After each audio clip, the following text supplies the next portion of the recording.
Dobrý den, ahojte, já vás moc zdravím a vítám vás u dnešního výkladu. A k tomuhletomu výkladu, nebo k tomuto tématu mě inspirovala jedna teda zahraniční vykladačka karet. A to téma je teda vzkaz od vašeho minulého já. To znamená, kdybyste si představili třeba sami sebe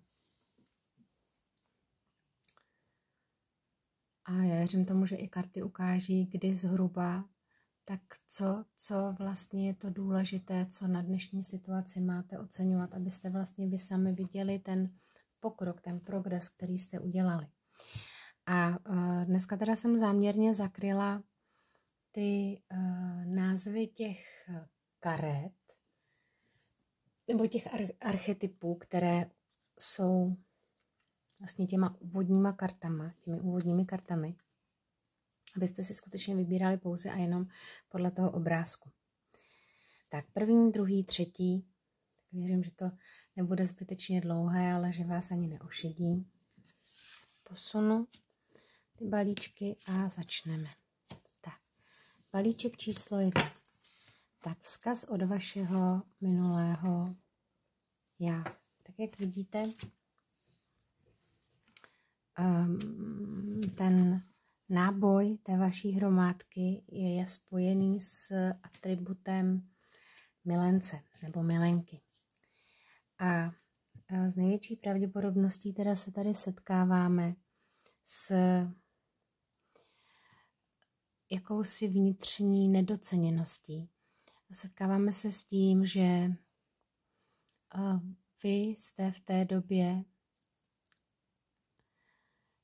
o které za chvilku budeme mluvit, ve své podstatě byli jako v zajetí toho, abyste pořád někomu vyhověli, posloužili, po případě, aby byste od někoho jiného neustále slyšeli nebo pociťovali, že jste dostatečně dobří. Otázka je, nakolik to opravdu bylo spjato s nějakými hlubokými, řekněme, oddanými a zralými city, anebo jak moc to skutečně byla jenom nějaká vaše vnitřní potřeba, kterou se museli naplňovat, abyste byla aspoň trošku v klidu. Z největší pravděpodobností teda ten vzkaz pochází od vašeho já před dvěma lety. A vidíte, že už tenkrát jste si tady pohrávali s tou představou, že potřebujete nebo že chcete změnu. Jo? Že je potřeba prostě něco už jako přehodnotit a vykročit prostě dál. Jo? Protože tadyhle to vaše já před těma dvěmi lety mělo asi plné ruce práce, vlastně žonglování mezi téměř stejnými možnostmi nebo s možnostmi, které ani sami jste nedovedli vyhodnotit a skutečně nějak zrale posoudit. Ale taky, protože to jsou dvě mince, taky jste neměli v sobě ochotu je pustit. A díky tomu vlastně jste neviděli nic jiného. Neviděli jste tu jinou možnost. Takže ten vzkaz, a když si tady s těmi dvěma možnostmi takhle jako žonglujete, tak ten vzkaz je tento.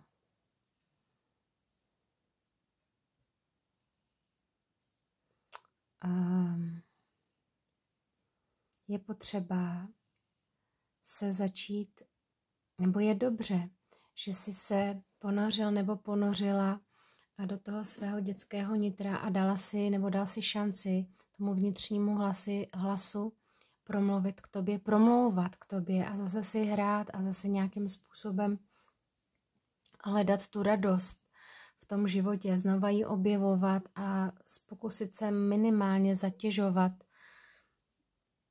jakoby materiálními starostmi nebo strachem nebo takovou nějakou upjatostí. Jo, protože díky tomu jste vlastně získali tu svoji stabilitu vnitřní, to svoje ukotvení, ale i sílu k tomu jednat.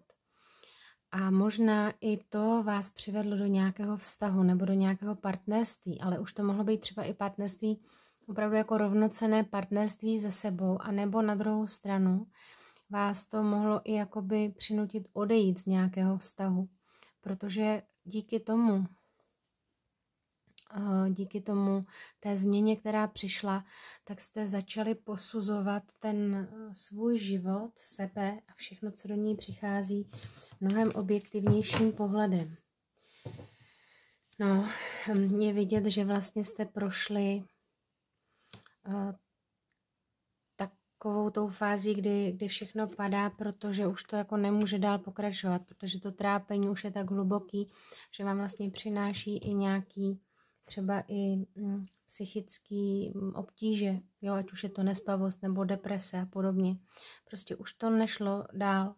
A díky tomu, že jste začali věci teda posuzovat jinak, tak se tady znova objevila ta láska, která je daná vám. Vy jste sebe postavili na ten piedestal, vy jste uzavřeli mír ve svém srdci.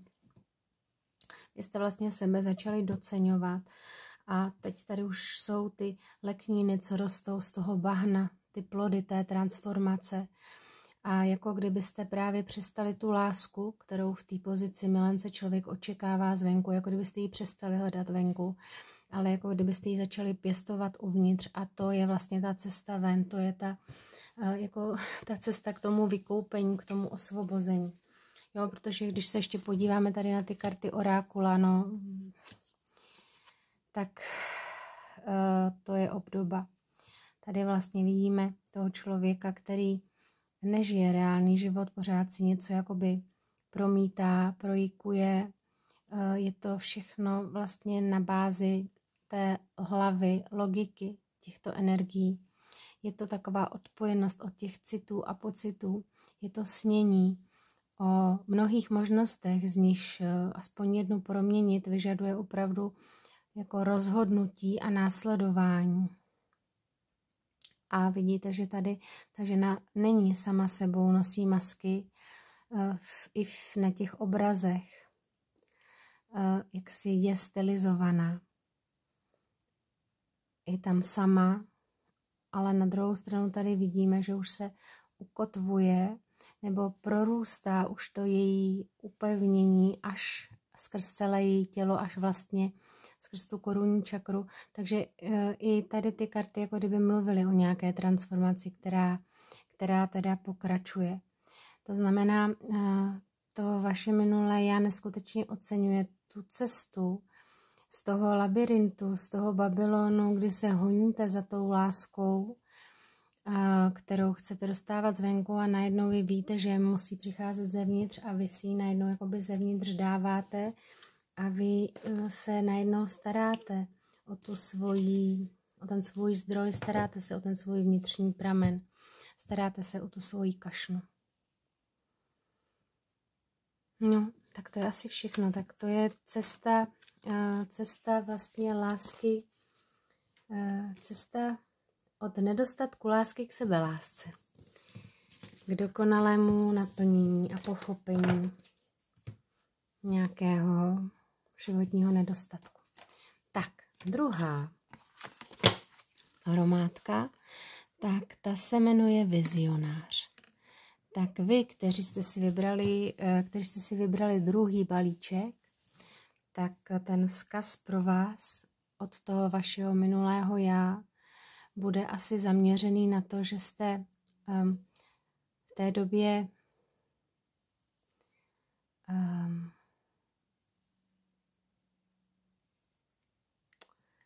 jako kdybyste vlastně nějakým způsobem možná i manipulovali, nebo kdybyste měli tendence manipulovat, nebo budit dojem, že víte něco víc než ostatní. A jako kdybyste s tímhletím opravdu měli tendenci, anebo jako kupčit, by se dalo říct, jo? Nebo na základě téhleté vaší schopnosti, o které jste věděli a které jste možná až právě zneužívali, jste si možná kupovali nebo získávali nějakou přízeň nebo nějaké postavení, ale zase to bylo jenom proto, že jste potřebovali podnítit nějaký svůj pocit uznání a vlastní ceny. Jo, chcete být tady tím, kdo drží v rukách celý svět, vlastně kdo mu do určité míry jakoby dává tvář. Jo, přitom je to taková nálada agresivní, bojovná, konfliktní. No. A takhle to vaše já, které s vámi mluví, no, vidíte to, že se tady objevily 2 karty mečové. Tak je to já, které může být zhruba rok až 5 let teda staré. A je to vlastně vzkaz člověka, který byl v takové hluboké porážce, v takovém pocitu osamocení, nenaplnění, opuštění, zklamání, hořkosti, ale rozhodl se udělat krok k tomu, že svůj život změní, že se pokusí, nebo že půjde hledat vlastně tu pravdu nebo ty odpovědi do toho srdce. Že se chce naučit přemýšlet srdcem, poněvadž všechno, co vymyslel tou hlavou, mu neposloužilo dobře. A skutečně je tady vidět, že se nějaký cyklus ukončil.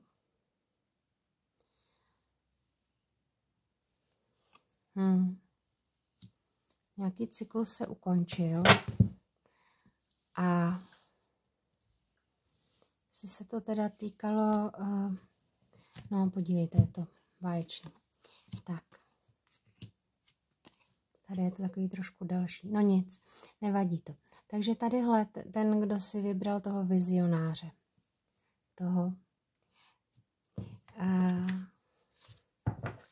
Takže po tom rozhodnutí, které přišlo, po tom rozhodnutí, které jste udělali a které asi bylo nejtěžší ze všeho, tak se vlastně dostáváte opravdu do toho svého nejhlubšího nitra, ty svojí nejhlubší hlubiny a začíná tady to léčení symbolizováno tím hadem. Vy jste si našli nějaké to vnitřní světlo, vy jste si uvědomili, jako kdyby duchovno k vám sedělo zády, jako kdyby se k vám točilo zády a vy jste si opravdu připadali jako malý dítě, který možná má v rukách klíče, ale neví, co s nimi. Jako dítě, který má všechno před sebou, ale neumí chodit, aby si proto došlo. To znamená, uvědomovali jste si právě tu svoji závislost. Vy jste tady jako působili jako někdo, kdo umí číst budoucnost nebo umí rozluštit vize, ale vám samotným to bylo k ničemu, protože vy jste proto potřebovali ty druhý, pro ten obdiv, proto aby vám potvrzovali tu svoji vlastní hodnotu. A to jako skončilo. Tahle ta fáze opravdu skončila a ty vaše vnitřní zranění, které tam byly, to se všechno vlastně odehrávalo na úrovni toho ega, na úrovni té hlavy, na úrovni toho logického uvažování, na úrovni té mužské energie, bych řekla, jo, ať už jste žena nebo muž. Protože vlastně díky tomu, té prázdnotě, díky tomu nenaplnění ve vás byla taková vysoce vibrační nebo vysoce vibrující nebo silně vibrující konfliktní energie. Někdy to mohlo vypadat jako potřeba něco vydiskutovat, obhájit a tak, ale někdy to vypadalo opravdu jako touha někoho porazit. Ale to vaše já vám vlastně vzkazuje, že obdivuje a že vlastně je pro něj krásný vidět ten váš přechod do té 9 minců, kdy opravdu jako ta královna, ta dáma, svobodná a šťastná, tady sklízí ty plody všeho, co zasela, zúročila. Nezávislá, svobodná, volná a šťastná. A tady to vlastně vypadá jako, že to je něco, co z minulosti ta žena zná, že opravdu může klidně vstoupit do té řeky sama a opustit všechno a přesto si je jistá těmi svými kroky. A zase se tady ku podivu objevuje esou pohárů, které zase hovoří o té lásce, o té vnitřní studni, o té plnosti, o té hojnosti, která jediná, pokud je zvenku, tak je ta správná. A ano, tady zase máme někoho, kdo žil ve světě přeludů a iluzí, někoho, kdo ano, měl různý trumfy, různý nápady, ale prostě všechno to byla jenom taková hra, běh po povrchu. Jo, vyčerpávající. Zase tady máme ty masky a to nekonečné měnění tváří, kdy vlastně už potom člověk sám neví, kým je. Protože je pořád ještě jednou nohou v té minulosti. Ta minulost se tady opakuje. Ta minulost se tady opakuje, ale legrační na tom je, že ten vizionář je ten, kdo kouká do budoucnosti, ale vy jste tady vlastně byli uvěznění v té minulosti, která vás nepouštěla. Takže vy, kteří jste si vybrali balíček číslo 2, tak jste udělali obrovský posun z někoho, kdo byl zraněný a sražený na kolena a srdce jeho bylo uzavřené, tak jste se prostě naučili řídit se svým srdcem, dali jste sami sobě pevný základ a hojnost a bohatství a ukotvili jste se. Je to vlastně zase nějaká cesta té lásky, sebelásky. Tak já děkuju i balíčku číslo 2 a teď se teda podíváme ještě na to, co se nám promítlo do balíčku číslo 3. Balíček číslo 3, který je tedy charakterizován kartou, která se jmenuje průkopník. A tady vlastně vidíme, že tu roli velikou už má srdce, ale to srdce je něčím omezeno. To srdce jaksi se teprve dere ke světlu, to srdce se teprve tvoří, začíná prostě vibrovat a začíná to okolí svoje vlastně strhávat sebou nebo rozvibrovávat dál. Je to teda ten, kdo křičí první nově, ten, kdo říká nové věci. Ten, kdo si vybral tenhle balíček, tak možná díky tomu duchu toho průkopníka, v astrologii to bývají třeba vodnáři, je jakoby puzen neustále jít dál. A mohli jste mít prostě obtíž jako spočinout na místě nebo dodělávat věci do konce. Nebo jste se prostě často pro něco nadchli, ale zůstalo to u toho nadšení. Jo. A dost často jste třeba dokázali strhnout i ostatní, ale pak jste prostě mizeli. A ano, vypadá to, že 16, může to být 16 let, s největší pravděpodobností by to bylo už 16 let, nebo od vašich 16 let, nebo teda 16 měsíců. To vaše já staré, kdy na základě něčeho se prostě naprosto nečekaně zhroutil váš svět a vám to právě vzalo tu sílu, nebo možná tu schopnost věřit v něco stabilního a budovat něco stabilního. Jo, jako kdybyste měli strach z toho se právě připoutat a spočinout, že vás to ohrozí, protože to stejně jednoho dne zmizí.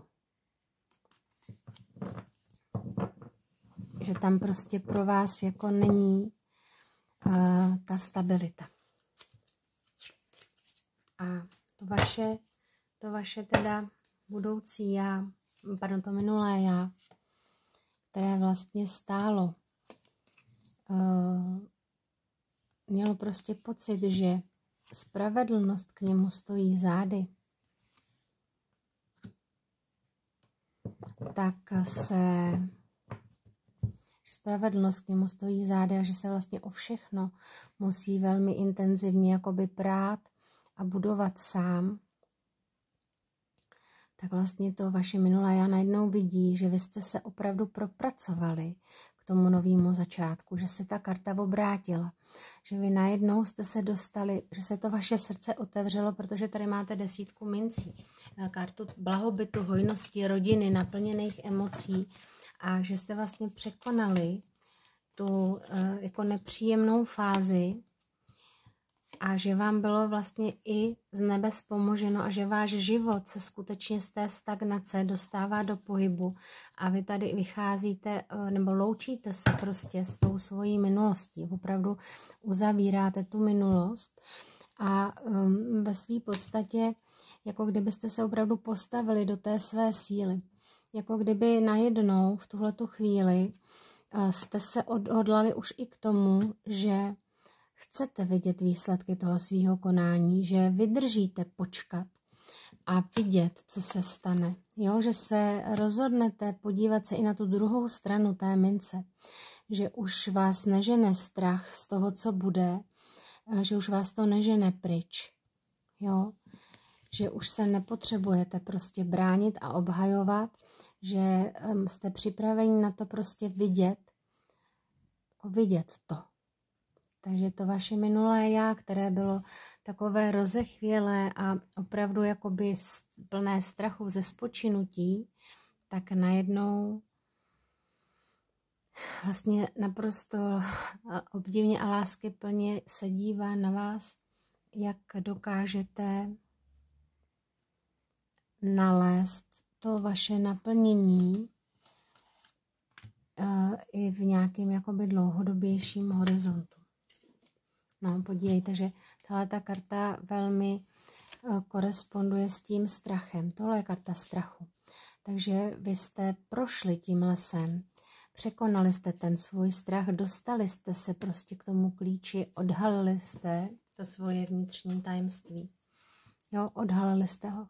Prostě odhalili jste ho z té hlavy, tu hlavu jste odemkli. A podívejte se, co se stalo. Nastalo hluboké léčení, vy jste přijali prostě sebe, možná to opravdu bylo něco z dětství, vy jste to zaléčili a dopřáli jste sami sobě to léčení, tu svoji celistvost a ve své podstatě i tu ochranu, kam nikdo nemůže. Takže jste vy, že jste se dostali prostě do naprostého seberespektu a jako sebeopatrování, nebo jak to říci. No, tak tolik asi k balíčku číslo 3. Já vám moc děkuji za pozornost, děkuji vám za podporu, shlédnutí, komentáře, lajky, děkuji vám opravdu za všechno. I těm, kteří mě pořád oslovujete kvůli osobním výkladům, je to pro mě opravdu neskutečně příjemný a krásný. Mějte se hezky.